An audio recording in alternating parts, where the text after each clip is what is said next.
Nick, let's talk about the Cincinnati Bengals. This team, coming off of the bye, a lot of news, a lot of stuff can swirl around during a bye.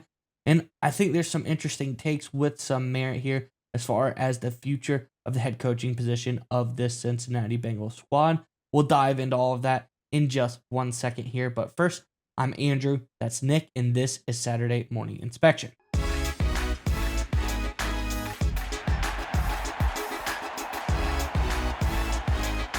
Nick, as I alluded to, some interesting tidbits and things start to swirl up around the bye as far as going into that week. Coming off of back-to-back tough losses, obviously they've 3-6 this season, not great, but back-to-back tough losses of games I definitely think that they should have won. One to the Jets, probably the worst team in the NFL right now, and then to the Chicago Bears in a massive shootout.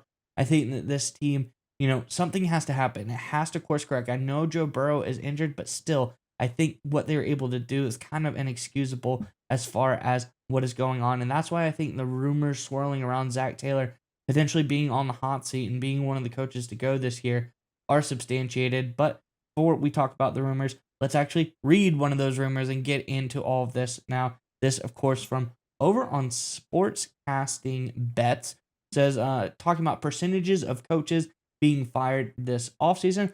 Zach Taylor, 20%. He's actually number 3 on their list. Says the situation surrounding Zach Taylor and the Bengals is one of the more convoluted in the league. The coach has certainly endured his share of struggles over the past few seasons, but there's an obviously source of the issues. Star quarterback Joe Burrow played in 29 of 51 possible games over the past 2.5 seasons, but since he has failed to live up expectations because of it. But Burrow was fully healthy, and I think this is important, in all 17 games of 2024. In the NFL, he led NFL in completions, yards, and touchdowns, and the Bengals still missed the playoffs. So while he's been without starting quarterback for all but 2 games this year, since he's 3-6 mark put Zach Taylor on the hot seat. So I think that's important. Is it's not just this season. Yes, Burrow is out this season, but he was in all of last season, and still this is a team that did not make the playoffs, and Joe Burrow was lighting up the league last year. Then on top of that, we see the offseason. Everybody wanted certain changes to be made to this Bengals squad. It seems like they didn't really do a whole lot for the offensive line. Obviously, the team isn't really, firing as it needs to be. The last 2 games, against, I'd say, mediocre to bad teams haven't been great for them. I just think overall, this Bengals team isn't looking any better. And one other tidbit I think interesting here is what was one of the big changes they made. They fire Lou Anarumo. He goes over to the Indianapolis Colts. Let's see how that defense is doing this season. Pretty dang good. So I don't even know how big of a decision that was, how much good of a decision that was for them. So with this information, and if you look at the recent betting odds, these are a little bit out of date, but if you look at it, it says some very telling stuff. Of the next coaches to get fired in the NFL, we see here it's a list. At the top, Mike McDaniel. That one's probably a foregone conclusion. We all know Mike McDaniel's probably gone at the end of the season. Aaron Glenn is next. And who is under that? Brian Daboll, 18.2% there. And he's already gone. He's been fired from the Jets. Right under him, Zach Taylor. So Brian Daboll, Zach Taylor in the same boat. Daboll's already been fired. So I think we're seeing some interesting stuff here. Zach Taylor's near the top of the list as far as the odds of next coaches to get fired. No, that's not a sure thing, but when Vegas is letting people put money on it and his odds are that good, I think there's something to be said about Zach Taylor definitely being on the hot seat and as well potentially getting fired this year.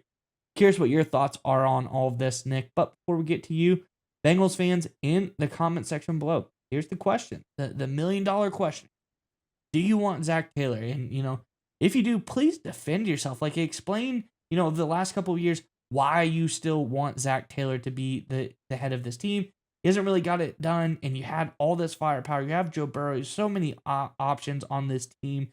He hasn't really gotten it done. Why do you want to keep him? But if not, obviously, we understand why you don't want to keep him. But let us know your decision. Yes, no, yay or nay. Put it in the comment section below. But nonetheless, Nick, what are your thoughts on everything here for Cincinnati?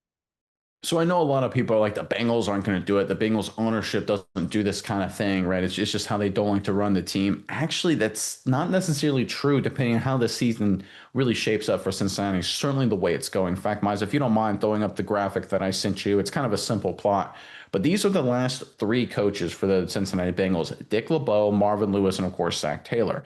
And if you notice that it took three consecutive seasons for Dick LeBeau, missing the playoffs, to get fired. It took three consecutive seasons of Marvin Lewis not making the playoffs to mutually agree to not return to be the head coach of the Cincinnati Bengals, get fired, right? Zach Taylor right now, of course, is most likely, barring unless they, go 7-1 down the stretch, which is unlikely. I mean, let's be honest. Maybe they do. Maybe they sneak in at 10-7. Maybe they go 6-2 and somehow get in. Maybe that happens. You listen, the 3-6 team defense has severe issues. Burrow's still not back for a little while, right? Even if Burrow was 100% healthy and just crushing it, we saw this team last year, right? They missed the playoffs with Burrow playing at literally an MVP level. Like you can't play football better than the way Joe Burrow was playing it last year. And with that defense, we saw what happened, of course. So the reality is this is a Bengals team, barring something surprising, they're going to miss the playoffs this season. So that would follow that same model. Zach Taylor, guys, I'm going to go on record right now and saying it. He's not going to be the head coach of the Cincinnati Bengals in 2026. He's just not. The Bengals leadership, we've seen this before. 3 consecutive missed playoff seasons. That's their line in terms of how they've run this team. They did it with Marvin Lewis, who took a team that was just a disaster for the better part of 15 years, right? And I'll say 12 years, right? 12 years, they were one of the worst teams in football, and he turned them into a perennial playoff team, pretty much. A couple dud seasons here and there, but for the most part, he did great things for the Cincinnati Bengals. But 3 straight consecutive missing the playoffs, got to make a change. That's what the Bengals front office said. They went to Zach Taylor. We're right in the middle of 3 straight consecutive seasons of missing the playoffs.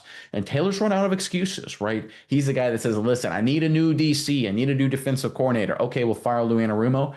Anarumo was doing great in Indy. How's Gold looking right now for Cincinnati? And I'm not blaming Gold on everything, right? There's talent issues for sure. But the reality is, Zach Taylor said, my DC was the problem. We need a change, and it's not working out. They got worse, not better. There's a common denominator emerging there, guys. And of course, you Cincinnati fans very well know about that. How about the offense, right? What are we doing from an offensive perspective? Well, let's go into our next graphic, Miles, if you don't mind, courtesy of True Media, a great analytics platform. Highly recommend for anyone who's looking for that kind of thing. And I titled this graphic, the Zach Taylor effect, right? So this is the EPA per play, expected points added per play for this Bengals offense during the Zach Taylor era. And you can see 2020 all the way up to this season, 2025. And you'll notice they were bad, negative in 2020, pretty good in 21, 22, not so good in 23, really good in 24, and kind of okay in 25. And you'll notice that there is no Zach Taylor effect. There's a Joe Burrow effect. If Joe Burrow is playing and playing well, obviously they're really good. If he doesn't play, they're really bad. Now, that's not an indictment of Zach Taylor necessarily, but it does show that he's not adding value. And if you're going to bring in a coach that's missing the playoffs and losing, he better be doing something. He better be adding value. There are some coaches, for example, where, listen, they have a couple losing seasons, but they're building a culture. It takes time to make it work, right? Bill Parcells, culture builder, right? So many times during his NFL tenure when he led 4 different teams to the playoffs, right? He was a culture guy. That's what he was. There are some teams where it takes a little while to figure it out. Listen, they have to go through a few down seasons, add up some draft capital, retool the roster, get things going, right? The turnaround artist kind of guys, right? Zach Taylor, we're not seeing any effect, right? He basically is, listen, if Joe Burrow was great, we do well. If he's not great, we don't do well. Which, listen, you guys watching this video right now, Mize, if we had Joe Burrow and all we did was just say, hey, Joe, go out and play, that's basically what Zach Taylor is doing here, right? He's not adding any incremental value to this team, right? There are a million offensive coordinators, a million play callers that could do great with Joe Burrow because Burrow is fantastic, because Jamar Chase is fantastic, Higgins is fantastic. Well, what about the offensive line?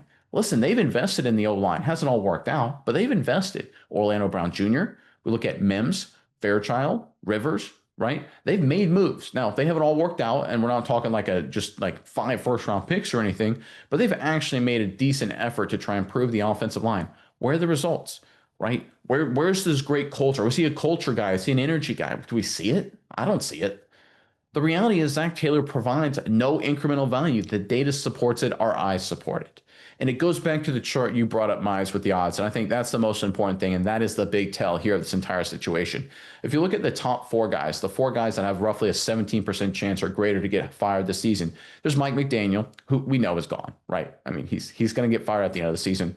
for sure. There's Brian Dable, who already got fired, and there's Aaron Glenn, who's basically set up to be the Hugh Jackson or Brian Flores, where he's coaching a team that's deliberately tanking. They're going to have back-to-back really bad losing seasons, and they're going to fire him and replace him with somebody else, right? We know that's what, like we've seen this story before. The Browns, when they were tanking with Hugh Jackson, they created him as the scapegoat. The Dolphins with Flores, they did the same thing. He was their scapegoat, right? That's what Aaron Glenn's going to be. The only coach on the list that has a greater than 15% chance to get fired that actually isn't in those situations is Taylor. And that means I think he's gone, guys. I think right now the Bengals leadership, they understand, right? Listen, 3 straight losing seasons, 3 straight missing the playoff seasons, not good enough, right? We spent a lot of money on talent, theoretically, with Higgins and Chase. They decided not to trade Hendrickson. The Cowboys, look, compared to the Dallas Cowboys, for example, they had Micah Parsons. They say, we need to rebuild. They traded Parsons at the top of the market, got a lot of assets. The Bengals could have traded Hendrickson. What no one wanted to even give up a second round for him, right? So they missed the top for Hendrickson, right? So this is a rebuild kind of move here for the Bengals. They need a reset. The leadership understands it. I think even Zach Taylor understands it. I think the players understand it. Again, my prediction is Zach Taylor will be fired. They'll let him play out the season, I believe, but I think he will be fired, and the Bengals will be looking for a new head coach come January 2026. Yeah, Nick, and I think, you bring stuff to the odds, that's great, but the thing for me, the biggest indictment here is kind of what you brought up about, the reason, the thing, Zach Taylor's like saving grace as to why he didn't get fired last year was, hey, it's actually not me. I need a better defensive coordinator. And if you look at what the Bengals did last year, and they were not good defensively last year, but let's back it up 2 years really quick just to get a full picture here.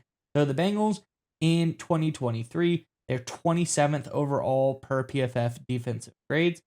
In 2022, they got a little bit better, but still not where you want to be for what we're talking about the Bengals need to be with Joe Burrow and all. A team that is a contender, a team that can win things. Excuse me, I said 22, I meant 24. They're 22nd in the NFL as far as defense goes last year. So low bar to pass, but all right. Let's fire the defensive coordinator. It can't be harder to go up from there. Where are the Bengals ranked this year defensively? They're 31st in the NFL in defense.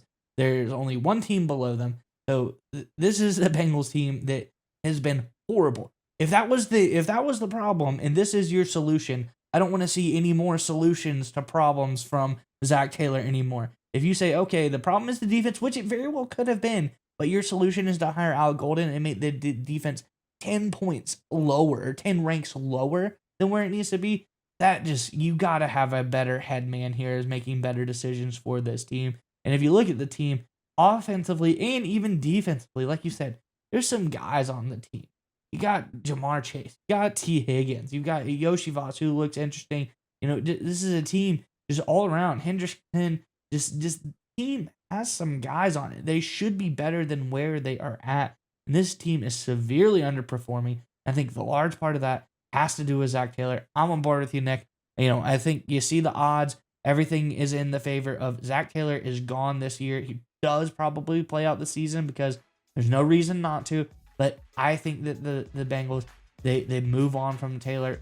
Missing the playoffs, not a tough gamble for me to say I think they're going to miss the playoffs this year, but missing the playoffs, once again, I don't think that he has long for this Bengals world left.